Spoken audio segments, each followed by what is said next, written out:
that the life of a revolutionary is an uphill battle. The life of a revolutionary is not a straight line. There's a book that Lenin wrote. Steps forward, back. I want to get the exact name of the title. One Step Forward, Two Steps Back, I believe it's called. Yeah, one step forward, two steps back by Vladimir Lenin. About how in the life of a revolutionary, you advance, but sometimes you have shortcomings. I have never actually been to a traditional Jewish wedding, right? I've seen them in movies many times. But one thing that they do at traditional Jewish weddings is, I've seen it in movies, is when they declare the couple to be married, they have a glass and they stomp on the glass and the glass shatters, right? And I was talking to somebody about why that was. I did not know the purpose of that tradition. And they explained to me that the reason that traditional practicing Jews stomp on a glass at the wedding, the reason that they do that, it's because there's a feeling that in good times, like a wedding, one should remember the sad times as well. And in the sad times, one should remember the good times, right? And it's about kind of at that wedding, in that glorious moment where the couple have just gotten married, they stomp the glass as to just remind everyone about the hard times that have come along the way. That's what they do. Oh, I've got another super chat here coming in from the Rockfin. Did you see Sabi Saab's interview with World Socialist website guy? Did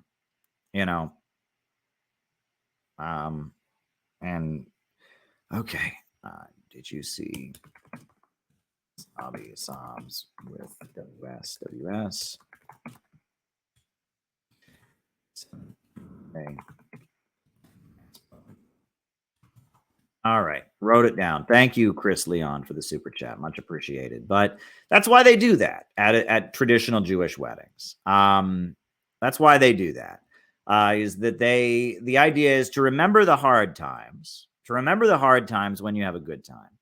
And it's interesting because right now in the world, that's not particularly difficult because we had a successful event. We had a big anti-war protest despite hell and high water. They did everything they could to prevent this rally. They convinced the leftists that it was all a racist rally. They convinced the libertarians that it was all a big rally to support Russian war crimes and pedophilia. And, and they incited all the speakers against each other and they stirred up drama. But this still was an amazing rally. So that's a step forward. But it's at the same time, I mean, the backdrop is the danger of a new world war. That's the backdrop. So, we celebrate that we had a successful event. We celebrate that CPI had a huge comeback, live event. But we also have to remember the backdrop is that we're entering more serious times where our work is becoming more necessary and our actions have bigger implications than we can imagine. This is all very, very important. But the life of revolutionaries, it's not just like you just keep marching ahead. There are setbacks, but you have to overcome those setbacks. That's the point. You have to overcome those setbacks. That's what you have to do. You have to overcome those setbacks and you have to march ahead. And so tonight, I thought to kind of change the subject from the rally, but to kind of help us frame and put the rally and put the comeback of the Center for Political Innovation into proper context.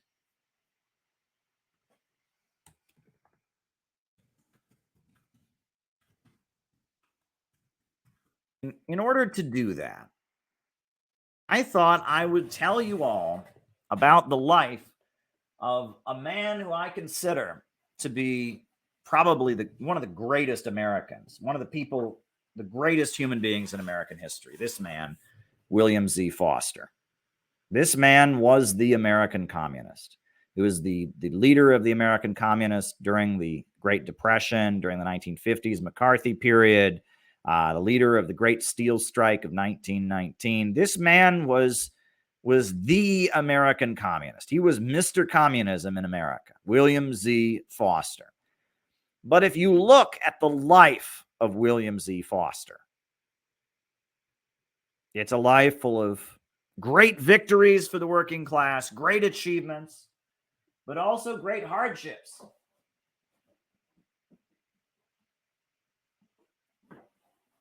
Great hardships, great setbacks. And let's just go over his life, because if we're going to be serious revolutionaries, we got to understand that it's not all one giant walk forward. When we have a victory, it is a great feeling. I love that communist song from Canada. They have the chorus. So we won another battle, watch the enemy fall, but don't it seem paltry, but don't it seem small. Still the enemy besets us and blocks our advance. But the times cry out, here's the rose, now dance. And actually that line, here's the rose, now dance, that comes from Karl Marx. Comes from critique of, it comes from the 18th Brumaire of Louis Bonaparte. And I will read you the passage, because that passage from Marx where he says that is even more telling. And I'll read you what Marx wrote. This is what he wrote in 18th Brumaire of Louis Bonaparte. I'll just read you that passage, because the passage makes it even more clear. Makes it even more clear. Here we go. He wrote, bourgeois revolutions like those of the 18th century storm more swiftly from success to success. Their dramatic effects outdo each other. Men and things seem to set in sparkling diamonds. Ecstasy is the order of the day, but they are short-lived, and soon they have reached their zenith, and at long takes hold of society before it learns to assimilate the results and storm a less stress period soberly. On the other hand, proletarian revolutions, like those of the 19th century, constantly criticize themselves, constantly interrupt themselves in their own course, and return to their apparently accomplished in order to begin anew. They deride with cruel thoroughness the half measures, weaknesses, and paltriness of their first attempts. They seem to throw down their opponents only so they may draw new strength from the earth and rise before them again, more gigantic than ever, recoil constantly from the indefinite colossalness of their own goals, until a situation is created which makes all turning back impossible, and the conditions themselves call out, here's the rose, now dance. That's the quote from Karl Marx, saying that proletarian revolutions are not as quick and dramatic. The French Revolution, very quick and dramatic. The English Civil War, very quick and dramatic. The American Revolution, very quick and dramatic. But the process of the working class majority becoming the masters of society is a process that involves advances and setbacks and advances and advances and setbacks until ultimately it reaches a critical moment where there is no turning back. And that is an important thing. That is an important thing to remember. So William Z. Foster. William Z. Foster was a working class kid from Philadelphia. It was from a family, I think it was something like 12, 13 children, Irish Americans. And he had a lot of different jobs in his life. He was the assistant of a sculptor. He was a trolley driver at one point. He was a longshoreman. He worked on ships. William Z. Foster was a great organizer. And it was in the Pacific Northwest. I believe it was in Seattle. One day he was walking to work. There was a man on a soapbox preaching socialism on his soapbox. And William Z. Foster stopped And he listened to the man on the soapbox who was preaching socialism, and he argued with him. By the end of the conversation, William Z. Foster was convinced that the workers should control the means of production and that socialism was the answer. So he joined the Socialist Party, and he joined the IWW, the Industrial Workers of the World. He became a socialist. And as a socialist, he organized and he was involved in the great Spokane free speech fight. People know about the Spokane free speech fight. This is a really important event in the history of Marxism in America. And all this stuff gets put down the rabbit hole. The city of Spokane, Washington. It's a small town in Washington State.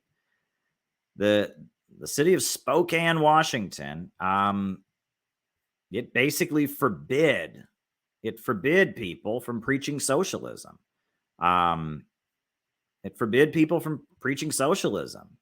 And so thousands and thousands of socialists from around the country, wobblies and anarchists and others, piled into Spokane, Washington. You can read about it here. And they intentionally got themselves arrested, violated the injunctions that forbid preaching socialism. And one by one, they got arrested and put in jail, demanding the right of free speech. One by one. And the town's jails were full of people. And they took the schoolhouse of the town and they turned the schoolhouse into a jail. And it was freezing cold. And William Z. Foster was one of those who got arrested and held in the schoolhouse with no heat, fighting for the right of socialists to speak. And it was a historic moment, the Spokane free speech fight. And William Z. Foster, he was part of the Industrial Workers of the World, the Wobblies. He was also part of the Socialist Party. But he realized that the Wobblies, the IWW, this very radical, anarchist, socialist labor union, they had a problem, which was that most American workers who were in unions were not in the IWW. They were in the American Federation of Labor, the AFL. And so William Z. Foster realized that the IWW, it wasn't going anywhere because they had this radical, ultra-revolutionary union. But most American workers who were in unions were not in the AFL or in the IWW. They were in the AFL. And so William Z. Foster, he realized if they wanted to spread socialism to the majority of American workers, they had to leave the IWW and they had to go into the existing unions. They had to join the American Federation of Labor. And he came up with a slogan he called boring from within, right? The word bore, it means like you drill a hole, right? You bore a hole in something. And he said we have to go into the reformist AFL and we have to bore from within. And the leaders of the IWW, they thought he was a revisionist. And they thought he was a sellout. You want to go join the reformist labor union? You want to go join the, you want to go join this labor union that's not revolutionary, that votes for Democrats and Republicans. And he said it's the right thing to do because that's where the workers are. You can't imagine what they must have said about William Z. Foster when he and his group of followers quit the IWW and joined the AFL. They must have called them phonies and sellouts and revisionists and opportunists, and they must have been called every nasty name possible. But William Z. Foster realized that the IWW's strategy of building a communist-controlled union that was isolated, it wasn't going to work. And he realized that it was necessary to get to the masses. To get to the masses of people. Only the masses of people in their millions can make a revolution. And the Wobblies were a good group, and they did good activism for free speech, and they did good activism on the job for immigrant workers and for workers who wouldn't be unionized by the AFL, who the AFL considered to be unskilled, or because they didn't speak English, or they were foreign born, or whatever it was. The IWW was a good union, but if they were going to make a revolution, if they were going to make a working class revolution, they needed to go into the existing labor unions. And so he and his supporters, They packed up and they joined the AFL. That was a big move. And it was a tough decision to make, but it was what needed to be done. It wasn't easy. It might have felt more revolutionary to be in the IWW. Might have felt more fulfilling to be in this radical communist anarchist labor union, but it wasn't a winning strategy. They were losing. And William Z. Foster understood that in order to win, we had to get to the broad masses of Americans. And that meant breaking out of the IWW and forming a communist faction in the AFL. So William Z. Foster and his followers, they quit the IWW and they formed the Syndicalist League of North America. And they joined the AFL, the American Federation of Labor. And then what happened? What happened then? World War I broke out.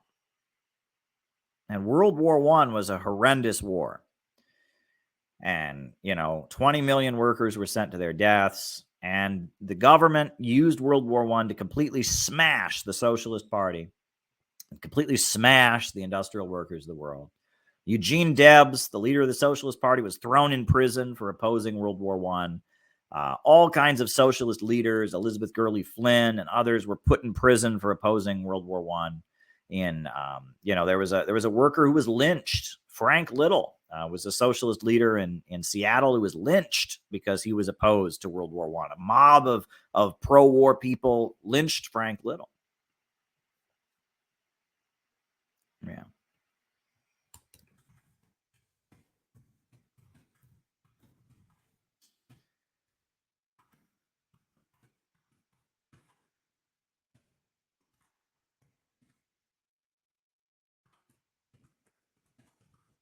And the socialist movement was being crushed.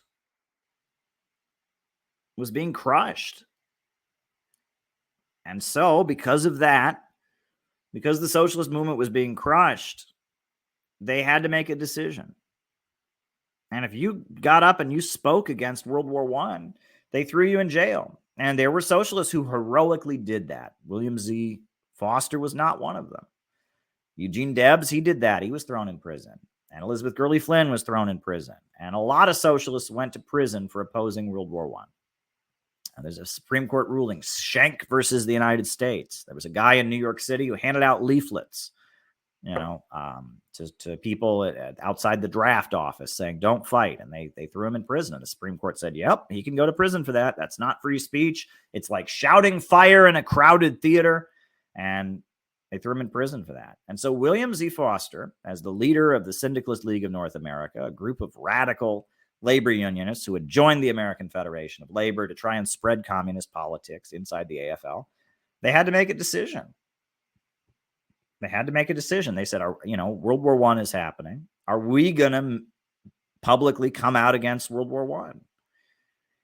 And of course they were against it. William Z. Foster was definitely against World War I. So were all of his allies. They were against World War I. But if they were against World War I, they would all go to jail. And their organization would be crushed. And so they made a strategic decision. In order to keep infiltrating the American Federation of Labor and pushing it toward communist radical politics, they were in Chicago. They were running the Chicago wing of the AFL, the Chicago Federation of Labor. In order to push it more radical, in order to maintain their ability to keep boring from within, they voiced support for World War I. And of course, they didn't actually support World War I. And of course, they raised money for Eugene Debs, to support Eugene Debs, and to support the socialists who went to jail for opposing it. But they understood that it was their job to maintain influence in the American Federation of Labor. So they strategically didn't protest World War I while giving support to other people who did. That's a principled decision. All right. Imagine how difficult that was, to see that so many of your comrades are going to jail for opposing World War I, to see how awful World War I is. and to want to support your comrades, but at the same time realize that if we're going to have any power as a labor movement, we're going to have to, to some degree or other, support World War I. And so William Z. Foster and his friends in the AFL, they pretended to support World War I. And because they pretended to support World War I, they were able to maintain their faction. And they took control of the Chicago wing of the American Federation of Labor. And they organized the Meat Packers of Chicago. The Meat Packers of Chicago were organized into a union. And it was illegal to have a strike during the war. And so what they did was that they had these public meetings to expose the cruelty of the packing house owners. They had children testify about the child labor. They had families testify about the low wages. They testified about the gross conditions of the meat and the bugs. And they used these public forums. They had these public events where they invited newspaper reporters and all kinds of people. And they exposed the conditions in the packing houses.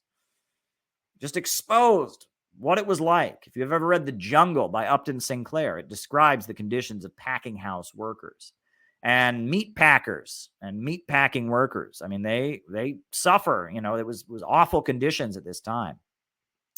And so William Z. Foster used a public forum to expose how these immigrants from Eastern Europe and from Ireland and how these African Americans who'd come up from the South, how they were being treated in the meat packing facilities. And by doing that humiliated the bosses and the employers, number one. And then on top of that, they passed out leaflets. They never said they were going to go on strike, but they hinted that there might be a strike. Now, a strike would have been completely illegal, but if there'd been a strike in the meat houses of Chicago, that would have been a national disaster because the war was going on and they needed to send meat to the soldiers in the war, and they were already rationing things for the war effort. And because the government was afraid of having a wartime strike, and because the bosses were humiliated, showing, the conditions to the whole world of how they treated the people in the stockyards and the meat houses, William Z. Foster unionized, and he won a union for the meat packing workers of Chicago. That was a huge step forward. And on top of that, that union was controlled by communists. It was controlled by the Syndicalist League of North America. His communist buddies, him and Bill Dunn and Jack Stachel and Jack Johnstone, it was communists who controlled the Stockyards Labor Council. So they unionized. They created a union. They created a union for the Stockyards of Chicago, and that was a communist-controlled union. And then World War I came to an end. And so then William Z. Foster, he went to the leaders of the Chicago Federation of Labor, and he says, let's strike the steel industry. Let's have the steel workers go on strike. Has anyone ever worked in a steel mill? The hot metal it's a dangerous job, and it's hot and it's miserable. Making steel is not an easy thing to do. Nowadays, a lot of it's done by machines, but back then it was done by a lot more human labor. Technology had not developed. And there were steel mills in Pittsburgh, and there were steel mills in Chicago, and there were steel mills in Minneapolis, and there were steel mills in Cleveland and Detroit, and steel mills were not a pleasant place to work, and it was mainly workers from Eastern Europe, and it was mainly workers from Ireland and Italy who were working there, and they were miserable. And William Z. Foster, he went to the leaders of the Chicago Federation of Labor. He said, let me organize the steel workers. So he got the money together and he got the resources. And in 1919, they had the Great Steel Strike of 1919. 365,000 steel workers went out on strike to demand union recognition. And it was huge. All over the country, steel workers, the World War I had just ended, and all over the country, steel workers were on strike, demanding a union. And the leader of the union was William Z. Foster, and they called him before Congress. They had a congressional investigation of the strike. And they called William Z. Foster up to the stand, and they had his anarchist pamphlet, his revolutionary anarchist pamphlet from back when he was a wobbly. And they read it out loud. They said, "Do you still believe this? You still want a revolution?" And he said, no, I was young once. I was young and radical, but I've grown up. Oh, I supported World War I. Look at me. I raised money for World War I. And he was lying, but it's what needed to be done. And, he pretended he wasn't radical anymore. He said, "Look, I raised money for World War I. I sold war bonds. And, oh, no, I'm not a radical anymore. I'm not an extreme. I just want a leader of the Steelworkers Union. Just want a fair deal for the steelworkers." Woodrow Wilson called William Z. Foster to the White House and urged him to call off the strike and spoke to him in what he describes as roughneck talk to try and convince William Z. Foster that the strike was bad for the country or something.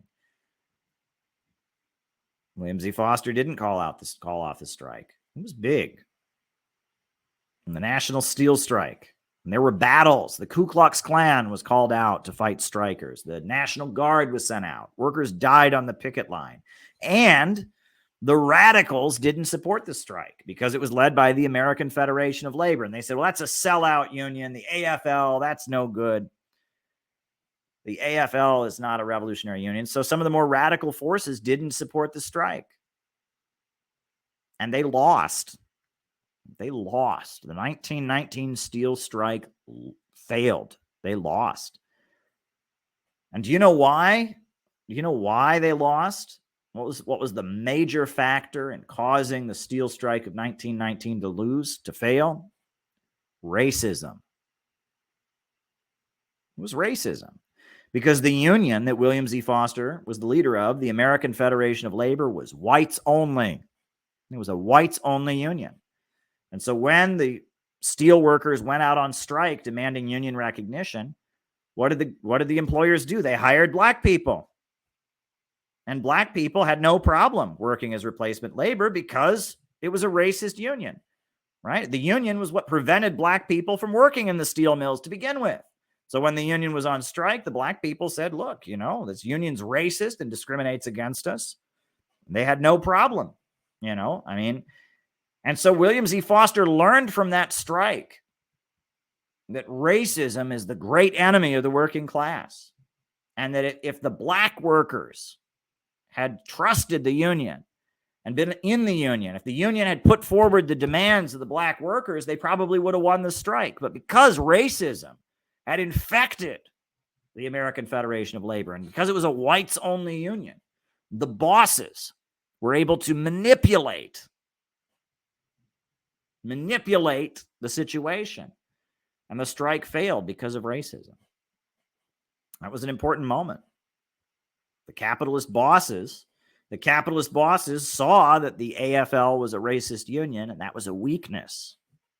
And that broke the solidarity of the workers, and they used the racial divisions as a method for making sure that the Steelworkers Union failed.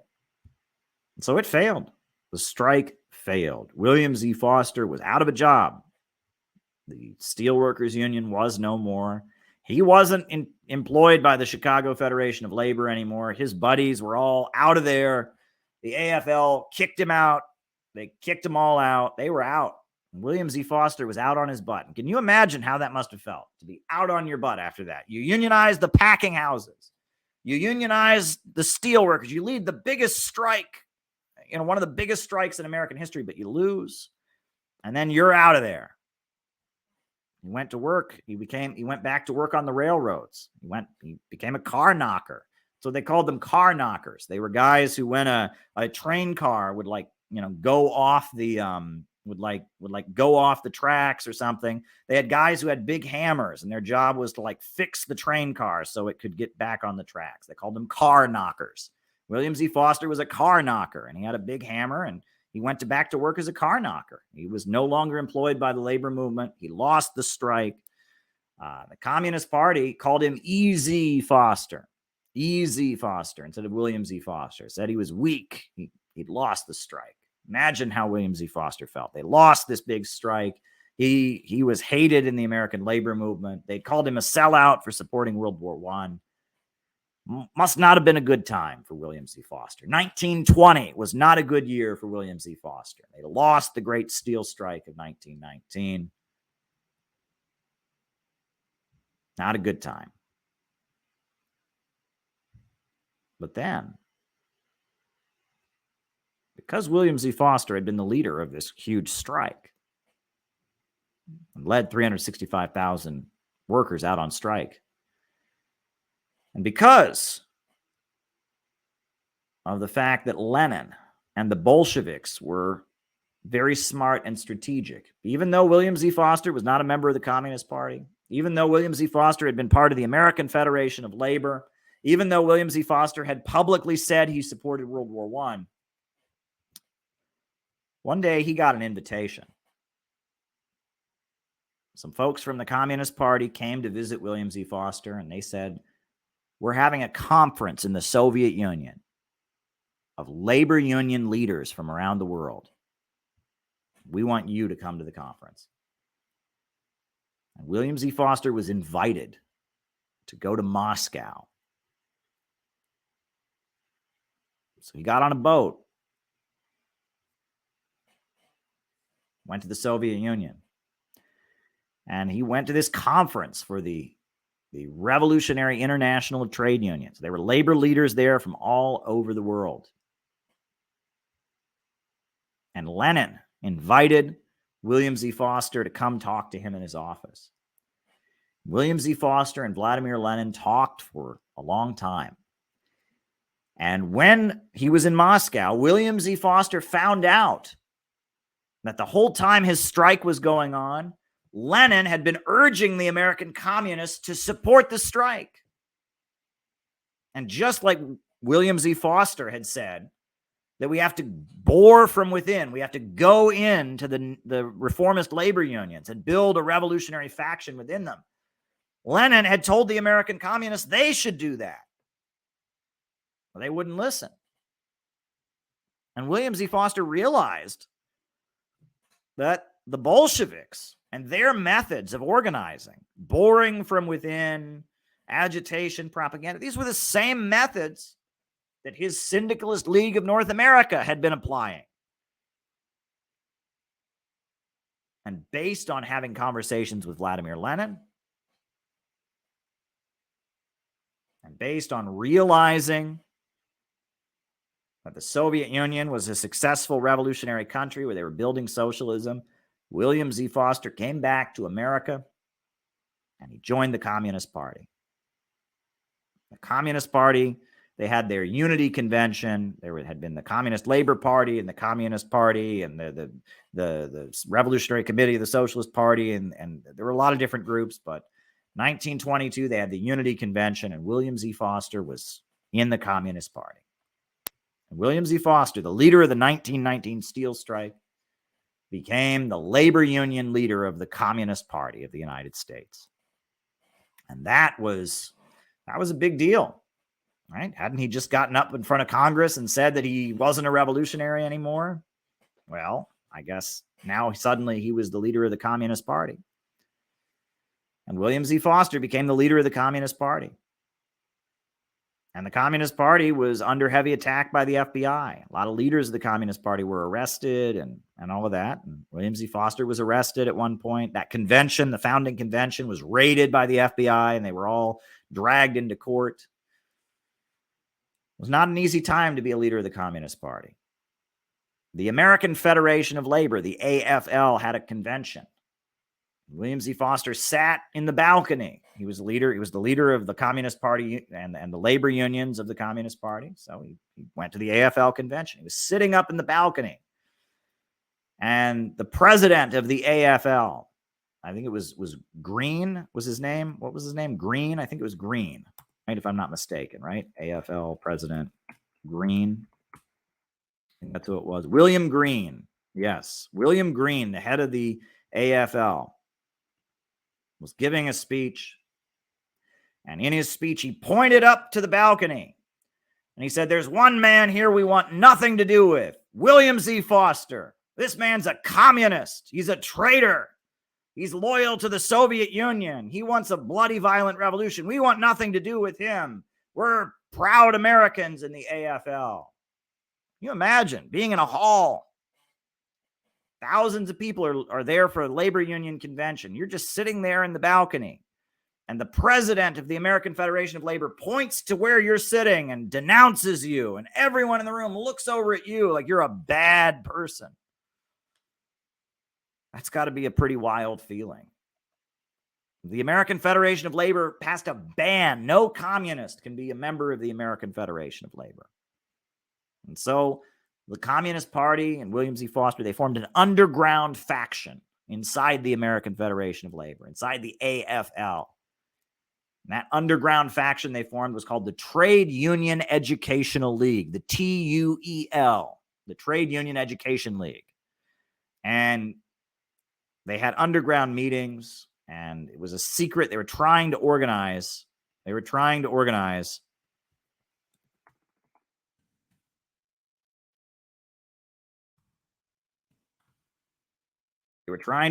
a radical faction inside of the AFL. And it was very difficult. And they organized the Save the Union campaign, and they did all kinds of stuff.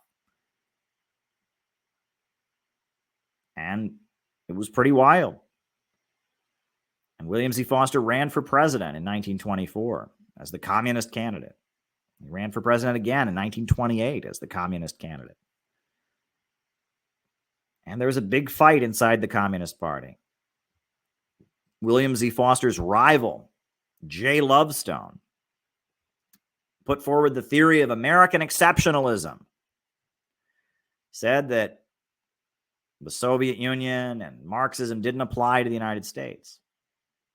Well, William Z. Foster battled against the American exceptionalist faction, and they were booted out of the Communist Party. And then the Great Depression happened, and William Z. Foster was the leader of the Communist Party during the Great Depression. And you read about the amazing work that William Z. Foster did. International Unemployment Day, March 1st, 1930. March 6th, 1930. They organized 20,000 people to gather in Union Square to demand jobs and jobs for the unemployed. There was a riot of the unemployed. And all over the country, they were organizing riots and hunger marches of the unemployed. And William Z. Foster was the leader of the hunger marches. And he was sent to Rikers Island for a year. He got a year sentence in jail for inciting a riot, because on International Unemployment Day, he gathered a crowd of people, and they were told by the police they couldn't march, and he told them they should march anyway. And they proceeded to start marching anyway. So he was sent to prison for inciting a riot. Got out of prison. And when he got out of prison, he ran for president in 1932. And you read about that 1932 presidential campaign. He wrote a book for that presidential campaign, which is a book everyone should read. This book is amazing. This is his manifesto for the 1932 presidential campaign, Towards Soviet America. It's a beautiful book. Towards Soviet America. It's very, very readable, and it lays out the vision of what the USSA would look like, the United Soviet States of America. It's a beautiful book. And William Z. Foster went from city to city preaching about the need for building a Soviet America. And almost every city he went to, they would arrest him. They would arrest him and beat him up. And he continued. He was arrested throughout the campaign. And he was speaking in every city. He was the Communist Party presidential candidate in 1932. He'd just gotten out of prison. William Z. Foster, it was dynamic, but it was overwhelmingly stressful. It was overwhelmingly stressful. So William Z. Foster, towards the end of the campaign, he had a massive heart attack from stress. His heart gave out. He had a heart attack. And he had to go to the Soviet Union to get medical care. And that was how intense that campaign had been. And he went to the Soviet Union to get medical care. And while William Z. Foster was in the Soviet Union getting medical care, another guy stepped up to become the leader of the Communist Party. And that was a guy named Earl Browder. And Earl Browder was not such a good guy. He was a crooked, slimy individual, Earl Browder. And Earl Browder very much watered down what the Communist Party stood for. Earl Browder was all about the wealthy intellectuals and Hollywood people and college professors. He wasn't so much into the working class base of the Communist Party. And Earl Browder was notoriously corrupt. And when William Z. Foster came back to the United States, William Z. Foster, even though he had been Mr. Communism, he came back to the United States and Earl Browder was running the party. And Earl Browder was jealous of William Z. Foster. And Earl Browder did not like William Z. Foster. And William Z. Foster was marginalized and suppressed. And Earl Browder prevented him from being well known, prevented him from speaking and writing books, etc. It was all about Earl Browder. And Earl Browder was very much a reformist. And the fact that Roosevelt was the president and Roosevelt was kind of aligning with the Communist Party, that really got to Earl Browder's head, made his ego really blow up. World War II broke out. And during World War II, the Communist Party, they supported World War II. They wanted to defeat the Nazis. But Earl Browder went way over the top supporting World War II. Earl Browder supported Japanese internment, expelled every Japanese member of the Communist Party and sent them a letter telling them to comply with internment. Unbelievable. Earl Browder dissolved the Communist Party. He dissolved it and changed it to being the Communist Political Association. And he forced William Z. Foster to announce it because William Z. Foster didn't agree. He didn't want to dissolve the party. So just to stick it to Foster, he made Foster be the one to read the announcement that we're dissolving the Communist Party. So the Communist Party became the Communist Political Association. And it was pretty clear that Earl Browder was getting orders from the American government. Mao sent a letter to the Communist Party and said, the Americans, they say they're supporting us in our fight against the Japanese invaders, but we're not getting any of the weapons. Can you please raise the alarm about this? So the Communist Party published some articles, in their newspaper exposing how the Chinese communists were not getting the aid that they'd been promised by the American government. And so the State Department called up Earl Browder, and then Earl Browder got on the radio and apologized for writing the article. Can you imagine this? Got on the radio and said, "Oh no, this isn't true. Mao must be off his rocker. It's clear that the American government is giving them the weapons." It was unbelievable. Earl Browder was basically an agent of the American government. And they promised him after World War II is over, Earl Browder, we're going to make you the Secretary of Labor. But we know what happened. Roosevelt died. Hiroshima and Nagasaki happened. And the Second World War pretty quickly turned into the Cold War. And when the Cold War got going, it was time for the Communist Party to change its political line. It was time for them to change their political line. Now, instead of supporting the American government in an alliance against the Nazis, it was necessary to oppose American imperialism. Earl Browder wouldn't change, wouldn't shift his line, wouldn't change his position. And so the leadership and the rank and file of the Communist Party rose up against Earl Browder.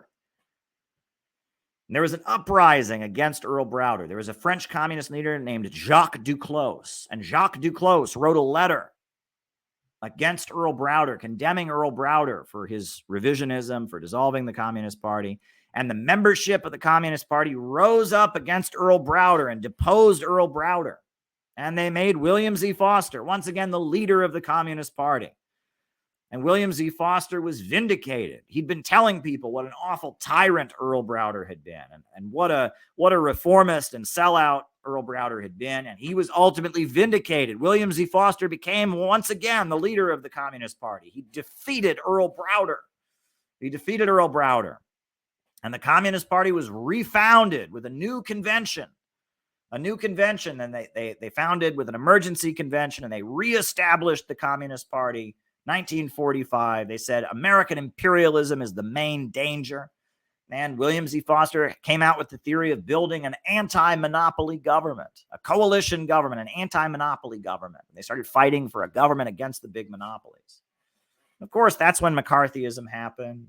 Members of the Communist Party were being arrested. But even during those years, when they were being hounded by the FBI, when the National Board of the Communist Party were put on trial and sent to federal prison, they still did amazing things. They ran Henry Wallace for president in 1948. A leader of the Democratic Party, the vice president, Henry Wallace, ran for president. And the Communist Party did everything they could to support his campaign. He ran against the Democrats on the progressive ticket and got over 1 million votes. Over 1 million Americans voted for Henry Wallace. They voted against the Democrats because the Democrats had turned into a warmongering party. Henry Wallace ran on a platform of civil rights for Black people, an end to the Cold War, an alliance with the Soviet Union, and support for labor unions. And 1948, they ran Henry Wallace for president, and that was a huge step forward. And even though the FBI was terrorizing the Communist Party, they still were able to do amazing things. They led the Civil Rights Congress, which was an organization of African Americans who fought against Jim Crow segregation. They fought against the death penalty. And it was amazing.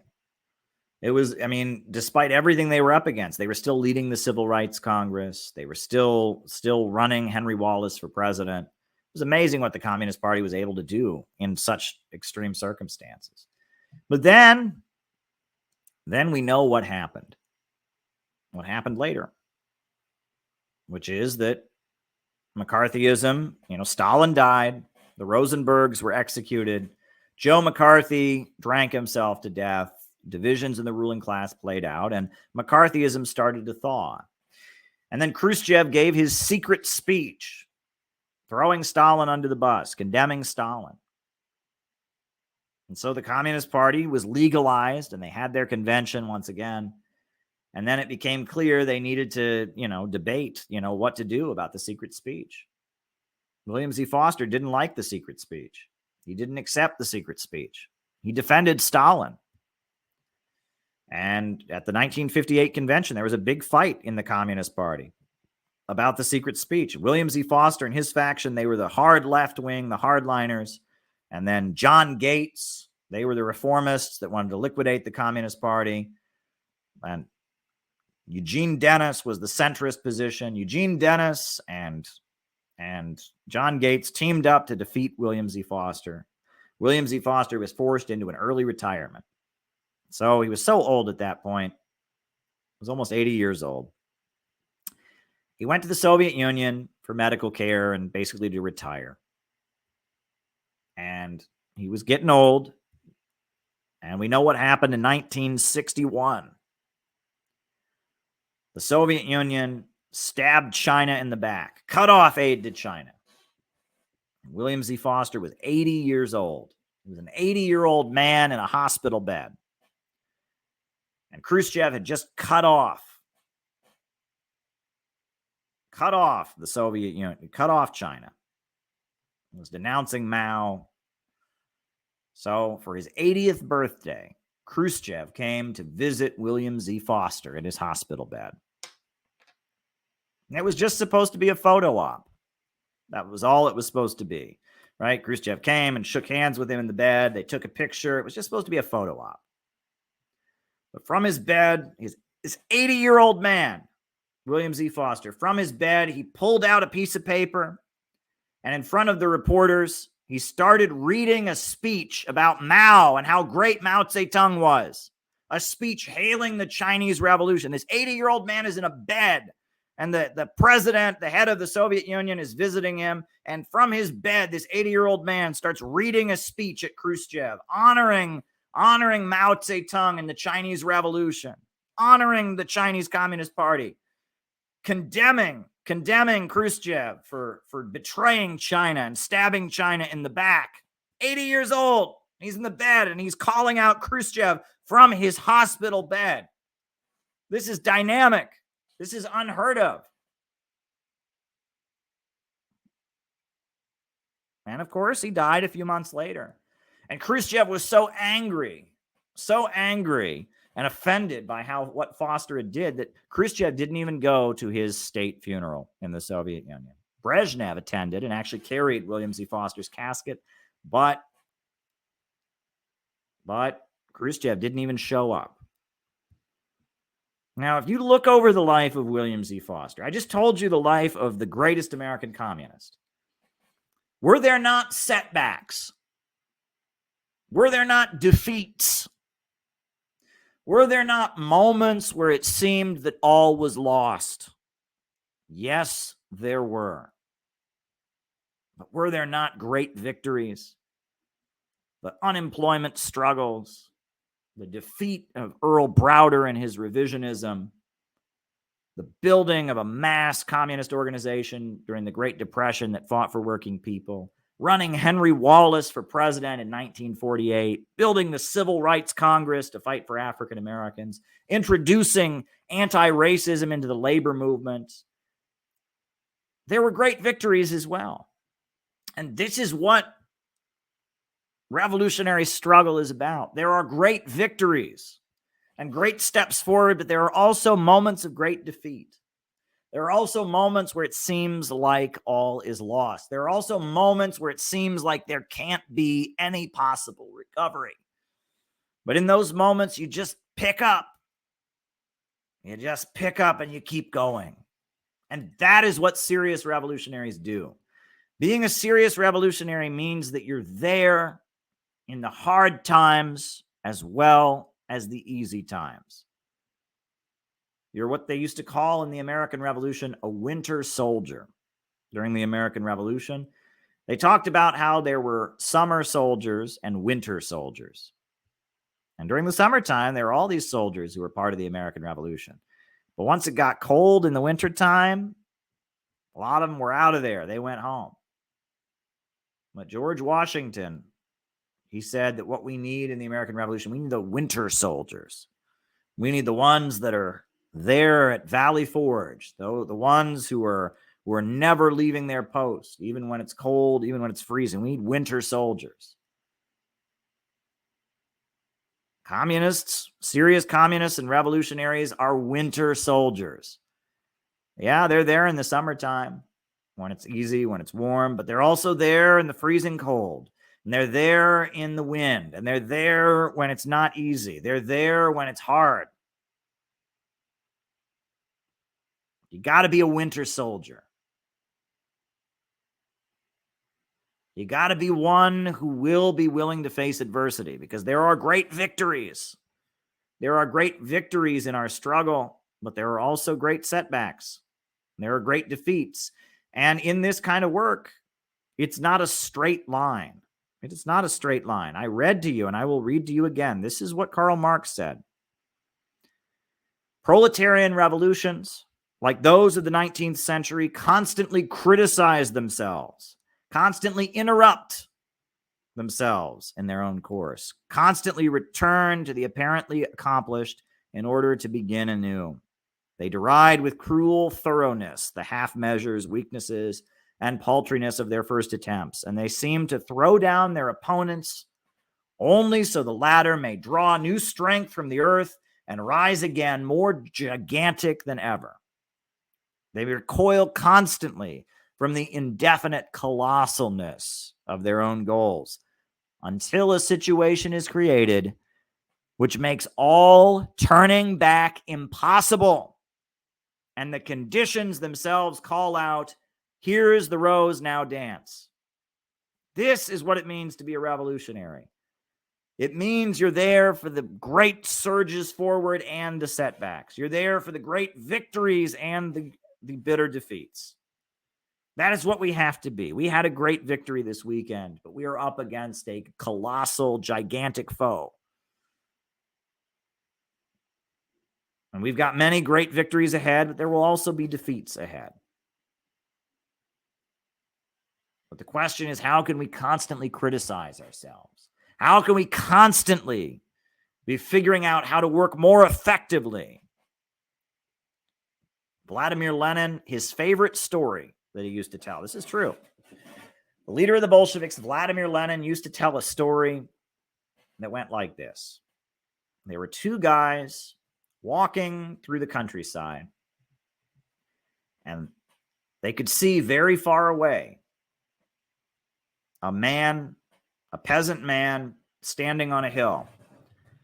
And this peasant man looked crazy. He was waving his arms. And they thought, man, that guy must be having a fit. And they said, is this man having a seizure? They saw this peasant man on the hill. He was waving his arms. They thought, my God, that man must have epilepsy. He must be having a seizure. What in the world is going on? And they got closer and closer to the hill. And this peasant man is on the hill, waving his arms, all crazy.